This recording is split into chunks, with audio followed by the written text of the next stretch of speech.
Assalamualaikum warahmatullahi wabarakatuh.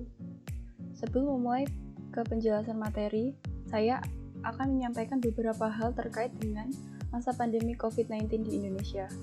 Untuk memutus penyebaran rantai COVID-19 di Indonesia, marilah kita mengikuti protokol yang ada, seperti mencuci tangan dengan sabun, memakai masker, dan jaga jarak. Dan jangan lupa jaga kesehatan dan jangan lupa olahraga. Oke, sebelum menjelaskan materi, saya akan memperkenalkan diri. Perkenalkan, nama saya Fitri Septianti, NIM A21017040, mahasiswa Pendidikan Akuntansi Angkatan 2017 Universitas Muhammadiyah Surakarta. Nah, materi yang akan saya jelaskan yakni mengelola kartu piutang, yang disusun oleh saya sendiri. Nah, mengelola kartu piutang. Sebenarnya apa sih piutang itu? Piutang merupakan klaim atau tagihan perusahaan terhadap pihak ketiga yang timbul karena adanya suatu transaksi. Nah, pada dasarnya piutang dapat dikelompokkan menjadi 3 jenis, yaitu yang pertama, piutang dagang atau account receivable. Piutang dagang timbul karena perusahaan melakukan penjualan barang-barang secara kredit.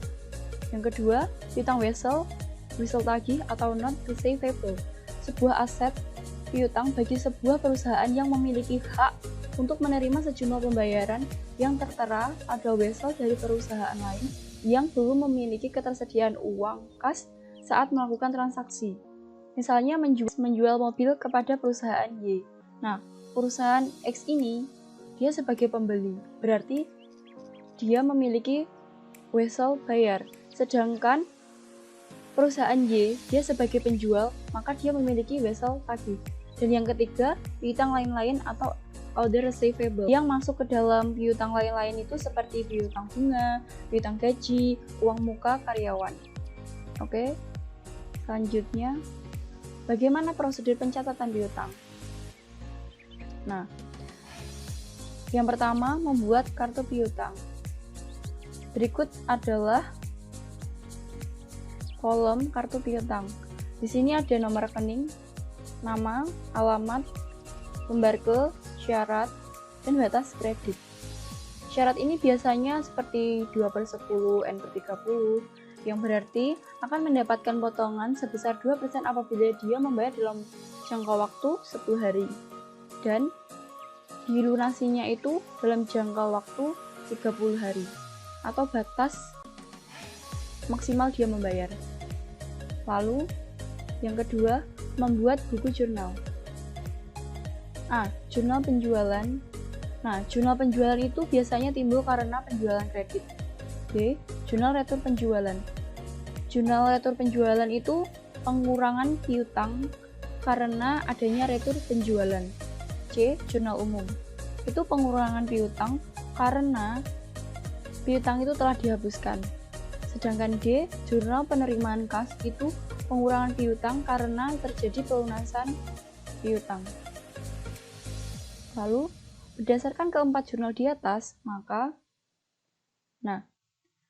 ada jurnal penjualan, jurnal retur penjualan, jurnal umum, jurnal penerimaan kas. Lalu, dari keempat jurnal ini, maka masuk ke kartu piutang.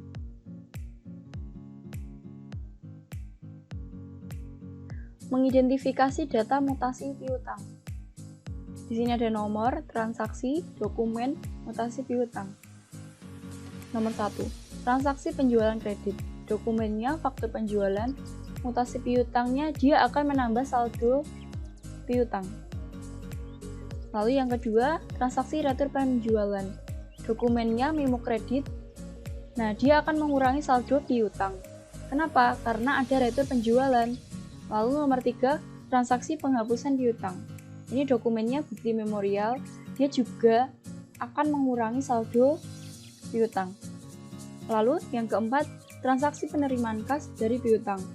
Dokumennya bukti kas masuk, dia akan mengurangi saldo kas piutang. Contoh kasus.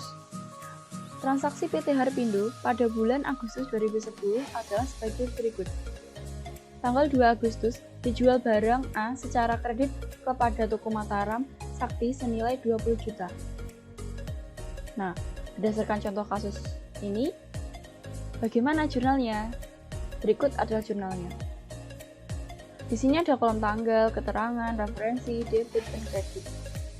Jurnalnya, pada tanggal 2 Agustus 2010, piutang dagang debit 20 juta, sedangkan kreditnya penjualan 20 juta. Kenapa piutang dagang debit senilai 20 juta?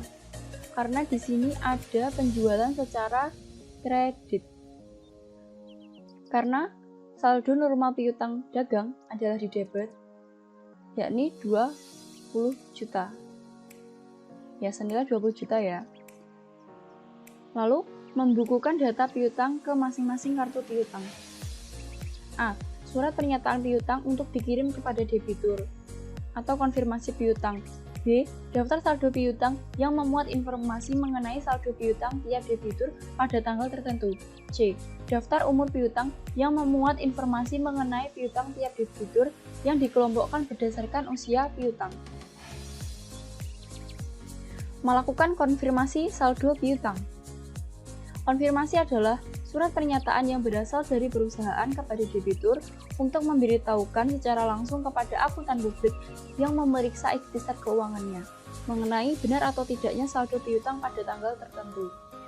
Nah, konfirmasi saldo piutang ini ada dua, yakni yang pertama, konfirmasi positif adalah surat konfirmasi yang dikirim oleh akuntan publik kepada debitur untuk kemudian diminta mengirim balasannya kepada akuntan publik. Yang kedua, konfirmasi negatif adalah surat konfirmasi yang dikirim oleh akuntan publik kepada akuntan untuk kemudian diminta mengirim balasannya langsung kepada akuntan publik jika tidak setuju atas saldo dalam surat konfirmasi. Nah, selanjutnya yakni kerugian piutang. Penghapusan piutang merupakan suatu kerugian. Kenapa kok bisa rugi? Ya, jadi begini. Misalkan kita menjual barang kepada perusahaan lain, tetapi perusahaan lainnya itu tidak mau membayar, ya otomatis kita kan rugi. Oke, lanjut. Pencatatannya tidak dibebankan ke rekening kerugian piutang, tetapi dibebankan ke rekening cadangan kerugian piutang. Karena kerugiannya sudah diakui pada akhir periode sebelumnya atau telah dilakukan penyisian piutang tak tertagih pada periode sebelumnya. Ada dua metode pencatatan kerugian piutang. Yang pertama, metode langsung atau direct write-off method. Yang kedua, metode cadangan penghapusan tidak langsung atau indirect write-off method. Nah, yang pertama yang akan kita bahas mengenai metode langsung. Ini adalah jurnal untuk mencatat penghapusan piutang. Beban kerugian di debit, sedangkan piutang dagang di kredit. Kenapa piutang dagangnya di kredit? Karena piutang dagang yang awalnya di debit itu dihapuskan, kemudian akan berubah posisi ke kredit. Lalu, apabila piutang yang sebelumnya sudah dihapuskan, namun kemungkinan akan dilunasi kembali, maka akan dicatat oleh perusahaan dan dibuat jurnal sebagai berikut. Piutang dagang, debit, beban kerugian piutang, kredit. Nah, kalau misalkan ini tinggal dibalik dari jurnal penghapusan piutang ya. Lalu, apabila debitur yang bersangkutan melakukan pelunasan piutang secara tunai, maka dibuat jurnal sebagai berikut. Kas, debit, kreditnya piutang dagang. Kenapa kas? Karena kita menerima uang tunai dari si perusahaan tersebut. Lalu metode yang kedua yakni metode tidak langsung. Jurnal untuk penghapusan piutang tidak langsung, yakni beban kerugian piutang, debit, kreditnya cadangan kerugian piutang. Kalau tadi yang metode langsung kan kreditnya itu langsung piutang dagang, tetapi kalau tidak langsung, dia menggunakan cadangan kerugian piutang. Lalu, jika debitur menyatakan tidak dapat membayar piutang dan oleh perusahaan diadakan penghapusan, maka dilakukan pencatatan jurnal penghapusan piutang dengan mengurangkan cadangan yang sudah dibentuk. Bentuk jurnalnya akan sebagai berikut. Cadangan kerugian piutang dagang, kreditnya piutang dagang. Lalu, jika debitur yang piutangnya sudah dihapuskan menyatakan bersedia melunasinya, maka rekening piutangnya akan diaktifkan kembali dengan jurnal sebagai berikut. Piutang dagangnya debit, kreditnya cadangan kerugian piutang. Lalu, jika debitur yang piutangnya sudah dihapuskan datang dan langsung melunasinya, maka dibuat jurnal sebagai berikut. Kas debit, kreditnya piutang dagang. Sekian penjelasan materi mengenai mengelola kartu piutang dari saya. Kritik dan saran sangat saya butuhkan apabila ada salah kata dalam mengucapkan materi mengenai mengelola kartu piutang ini. Terima kasih. Wassalamualaikum warahmatullahi wabarakatuh.